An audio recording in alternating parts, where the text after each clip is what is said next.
Praise the Lord. Good morning. ప్రభువైన యేసుక్రీస్తు శుభనామంలో మీ అందరికీ వందనములు. చిన్న ప్రార్థనతో ఈరోజు దేవుని వాగ్దానాన్ని స్వతంత్రించుకుందామా? పరిశుద్ధులైన తండ్రి, ఉదయకాల సమయంలో మీ బంగారు పాదములకు వందనాలు చెల్లిస్తున్నాం ప్రభువా. మాతో మాట్లాడే దేవా, మమ్మల్ని దర్శించే దేవా, మరి ఈ దినము కొరకు కూడా మమ్మల్ని సిద్ధపరచండి. విలువైన నీ మాటల చేత మా అందరితో మాట్లాడి మాతో ముచ్చటించమని యేసు నామములో ప్రార్థిస్తున్నాము తండ్రి. ఆమేన్. ఈరోజు దేవుని వాగ్దానము ఫిలిప్పీలకు రాసిన పత్రిక 4వ అధ్యాయం 19వ వచనం. దేవుడు తన ఐశ్వర్యము చొప్పున క్రీస్తు యేసునందు మహిమలో మీ ప్రతి అవసరమును తీర్చును. Philippians chapter 4 verse 19. My God shall supply all your need according to his riches in glory by Christ Jesus. దేవుడు ఇచ్చినటువంటి అద్భుతమైన వాగ్దానం మనందరి జీవితంలో నెరవేర్చబడను కాక. ఆమేన్. ఉదయకాల సమయంలో దేవుడిచ్చినటువంటి వాగ్దానం చూసినప్పుడు మనందరికీ ఎన్నో అవసరాలు ఉన్నాయి కదండి. అవసరత లేని వాళ్ళు ఎవరైనా ఉన్నారా అంటే ఎవ్వరు లేరు. ప్రతి ఒక్కరికి ఏదో ఒక అవసరత ఉంది. అయితే ఈ అవసరతలన్నీ కూడా దేవుడు ఏమంటున్నాడు తెలుసా? తన మహిమ చొప్పున, తన మహిమలో నుంచి దేవుడు మనకి సహాయం చేస్తాడు. అలాగే మనకున్న ప్రతి అవసరాన్ని కూడా తీరుస్తాను అని చెప్పి ఎంత అద్భుతమైన మాట ఇచ్చాడు కదండి దేవుడు. మరి దేవుడు చిత్తానుసారమైనటువంటి ప్రార్థన మనం చేసినప్పుడు దేవుడు మన ప్రతి అవసరమును తీరుస్తాడండి. అవసరత వేరు, కోరికలు వేరండి. ఈరోజు చాలా మందికి అవసరాల కంటే కోరికలు ఎక్కువైపోయినాయి. కోరికలు ఉండొచ్చు లిమిట్ వరకు, దాని బియాండ్ అనేది ఉండకూడదు అనమాట. కాబట్టి మన జీవితంలో మనం ఎక్కువగా ఆశ అనేది కలిగి ఉండకూడదు దేనిపైన, లోకంలో ఉన్న వాటి కోసం. మరి ఎప్పుడైనా మనం ప్రార్థన చేసామండి, ఈ లోకంలో ఎన్నో అవసరతల కోసం ప్రతిరోజు ప్రార్థన చేస్తుంటారు కదా. మరి ఎప్పుడైనా దేవుడు ఒక అవసరత కూడా ఉందండి, తెలుసా? దేవుడికి కూడా ఒక అవసరం ఉంది. మరి అది తెలుసుకుంటే నిజంగా మనం మిగతా అవసరాలకన్నిటికంటే కూడా దానికోసం ఎక్కువ ప్రార్థన చేస్తాం. ఎంతమందికి తెలుసండి దేవుని అవసరత ఏంటి అనేది? ఈరోజు దేవుని అవసరత ఏంటో ఒకసారి ఆలోచించండి. అలాగే మన అవసరత ఏంటో ఆలోచించండి. దేవుడి బిడ్డలుగా మనం ఏం ఆలోచిస్తున్నాము, దేవుడు ఏమి ఆలోచిస్తున్నాడు, మనం ఏ అవసరత కలిగి ఉన్నాము, దేవుడు ఏ అవసరత కలిగి ఉన్నాడు. అంటే దేవుడికి కూడా అవసరం ఉంటుందా అని అంటే ఉందండి. అదేంటి తెలుసా? ఆయనకి ఈ లోకంలో ఏం అవసరం లేదు. ఆయన సమస్తము సృష్టించిన సృష్టికర్త అయిన దేవుడు. ఆయనకి ఈ లోకంలో అంటే ఏం అవసరం లేదండి. కానీ ఒక్కటే దేవుడికి కావాల్సింది, దానికోసమే ఈ లోకానికి వచ్చాడు. అదేంటో తెలుసా? నువ్వు నేను మాత్రమే. మనము నశించిపోకూడదని, మనము నిత్య నరకాగ్నిలో కాలిపోకూడదని దేవాది దేవుడే ఈ లోకానికి మానవుడిగా వచ్చి మనందరి పాపాల కోసం ఆ కల్వరి శిలువలో బలియాగమయ్యి ఎవరైతే యేసు ప్రభు రక్తంలో తమ పాపాలు కడుక్కుంటారో వాళ్ళని దేవుడు పరిశుద్ధులుగా చేసి నిత్య రాజ్యానికి వారసులు అయ్యే అవకాశాన్ని దేవుడు ప్రతి మానవుడికి ఇచ్చాడండి. అయితే మానవుడు ఆ అవకాశాన్ని తిరస్కరిస్తున్నప్పుడు దేవాది దేవుడు చాలా బాధపడుతున్నాడండి. వీరు నశించిపోకూడదనే కదా నేను లోకంకి వెళ్ళాను, వీళ్ళని రక్షించాను, అయినప్పటికీ ఇంకా తెలుసుకోకుండా తిరస్కరిస్తున్నారని ప్రతిరోజు దేవుడు బాధపడుతూనే ఉన్నాడండి. తండ్రి దగ్గర విజ్ఞాపన చేస్తున్నాడు నశించిపోతున్న వారి కోసం. ప్రభువా, 1 సంవత్సరం పొడిగినాయన, దేవా 1 సంవత్సరం వీరికి ఆయుష్కాలాన్ని పెంచినాయన అని అడుగుతున్నారు కాబట్టేనండి, దేవుడు అడుగుతున్నాడు కాబట్టి ఈరోజు భూమి మీద మనం ఉన్నాం. సరే, మనము లూకా సువార్త 13వ అధ్యాయము 8వ వచనం చూద్దాం. అయితే వాడు, అయ్యా, నేను దాని చుట్టూ త్రవ్వి ఎరువు వేయమటుకు ఈ సంవత్సరం కూడా ఉండనిమ్ము, అది ఫలించినా సరే లేనిడల నరికి వేయించమని అతనితో చెప్పాను. మరి యేసయ్య ఈ ఉపమానం చెప్పినప్పుడు ఒక ద్రాక్ష తోటలో ఒక అంజూరపు చెట్టు నాటాడంట ఒక మనుషుడు. అయితే అది చాలా రోజుల నుంచి ఏమాత్రం ఫలాలు ఇవ్వటం లేదనమాట. అందుకని చెప్పి అతడు అంటున్నాడు, ఇదిగో 3 ఏళ్ల నుంచి చూస్తున్నాయి అంజూరపు చెట్టు ఒక్క ఫ్రూట్ కూడా ఇవ్వలేదు.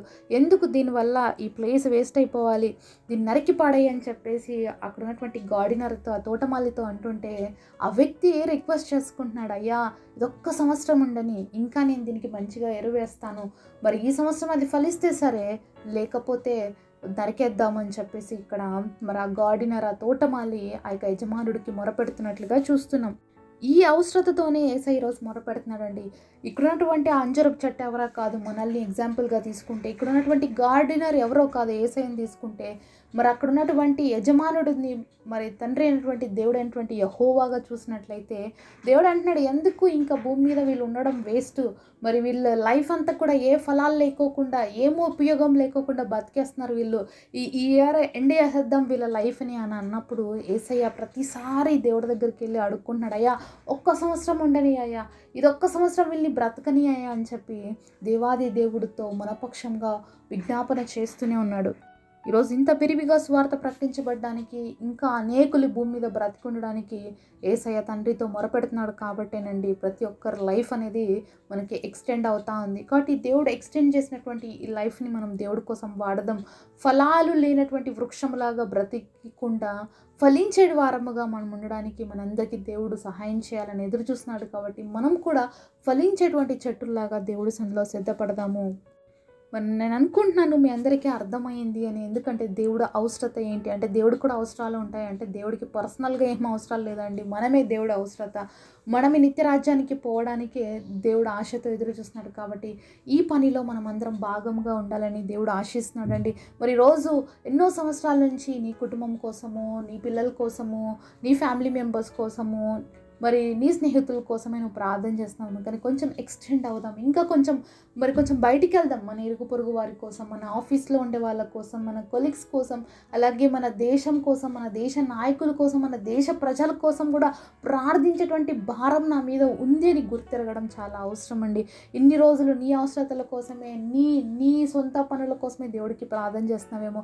ఇంక కొంచెము ఆత్మీయతలోకి వెళ్ళి ఫలించేటువంటి వారుగా మనం ఉండి అనేకుల కోసం ప్రార్థన చేద్దామండి. ఈరోజు ఎంతోమంది రోగగ్రస్తులు హాస్పిటల్స్లో ఉన్నారు, ఎంతోమంది అప్పుల చేత ఇబ్బందులు పడుతూ ఉన్నారు, ఎంతోమంది వాళ్ళ జీవితాల్లో నెమ్మది లేనటువంటి స్థితిలో ఉన్నారు, ఎంతోమంది మరి ఎన్నో స్థితిగతుల మధ్యలో కొట్టుమిట్టాడుతున్నటువంటి పరిస్థితులు వాళ్ళ జీవితాల్లో చాలా ఉన్నాయి. మరి వీరి కోసం కూడా ప్రార్థన చేసేటువంటి భారము, బాధ్యత మన మీద ఉంది అని ఎప్పుడైనా మనం ఆలోచించామా? మరి ఇన్ని రోజులు నీ కోసమే ప్రార్థన చేసావేమో, నీ కష్టాల కోసం ప్రార్థన చేసావేమో, మరి నీ సమస్యల కోసమే ప్రార్థన చేసావేమో. అలాంటి సమస్యలు చాలామంది జీవితంలో ఉన్నాయి, అలాంటి కష్టాలు కూడా చాలామంది జీవితంలో ఉన్నాయి. అందుకనే చాలాసార్లు మనము ఆ పరిస్థితులు గుండా వెళ్ళాల్సి వస్తుంది, అప్పుడే మనం ఇతరుల కోసం ప్రార్థన చేయగలుగుతామని. కాబట్టి ఈరోజు నువ్వు వెళ్ళినటువంటి పరిస్థితులు అనేక మంది కూడా వెళ్తూ ఉంటారండి. కాబట్టి నువ్వు నీ జీవితంలో ఏవైతే ఓవర్కమ్ చేయడానికి దేవుడిని కృపనిచ్చి ఈరోజు నిలబడ్డాడో, అలాగే అనేక మంది కూడా ఆ పరిస్థితుల్లో నుంచి బయటికి రావాలని చెప్పి మనం ప్రార్థించే వారిగా ఉండాలి.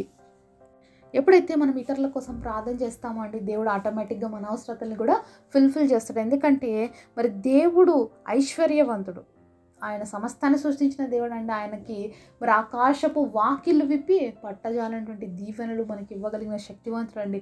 కాబట్టి మనం ఇస్తే దేవుడు ఇంకా మనకు అధికంగా ఇస్తాడు. మనం ఇతరుల కోసం ప్రార్థన చేసినప్పుడు దేవుడు వాళ్ళ అవసరాలే కాదు, మన అవసరాలు కూడా దేవుడు తీరుస్తాడు. కాబట్టి మన జీవితంలో మనం తెలుసుకోవాల్సింది ఏంటంటే, మన దేవుడు శక్తివంతుడు, మన ప్రతి అవసరతను తీర్చడానికి ఆయన శక్తివంతుడు. మరి ఆయన అసాధ్యం అంటూ ఏదీ లేదు. ఎంతోమందికి ఎన్నో ప్రశ్నలు ఉంటాయి ఈరోజు, మరి ఎన్నో ప్రార్థన రిక్వెస్ట్లు ఉంటాయి, భారాలు ఉంటాయి, ఇవి జరుగుతాయా అనే క్వశ్చన్ మార్క్స్లో ఉంటాయి. మరి అవి దేవుడు తీరుస్తారంటారా, తీర్చరంటారా? తీరుస్తారు కదండి. ఎందుకంటే ఆయన మహిమ ఐశ్వర్యంలో నుంచి మన ప్రతి అవసరత దేవుడు తీరుస్తాడు. ఆయన అంత శక్తివంతుడు, ఏదైనా తీర్చడానికి ఆయనకి అసాధ్యం అంటూ ఏది లేదండి. ఎన్నోసార్లు మన జీవితాల్లో చూస్తుంటాం, క్షణాలలో పరిస్థితులు మారిపోయి ఉంటాయి. మన పరిస్థితులు, మన స్థితిగతులు కూడా మారిపోయిన రోజులు మన జీవితంలో మన అందరికీ కూడా అనుభవమే ఉంటుంది. ఈరోజు అలాంటి పరిస్థితిలో ఉన్న వారికి మనం ప్రార్థన చేయడం నేర్చుకోవాలి. వాళ్ళ కోసం, వాళ్ళకి అవసరత ఉందో వాళ్ళ కోసం ప్రార్థన చేయడం నేర్చుకోవాలి. వాళ్ళతో క్రీస్తు ప్రేమను పంచుకోవడం నేర్చుకోవాలి.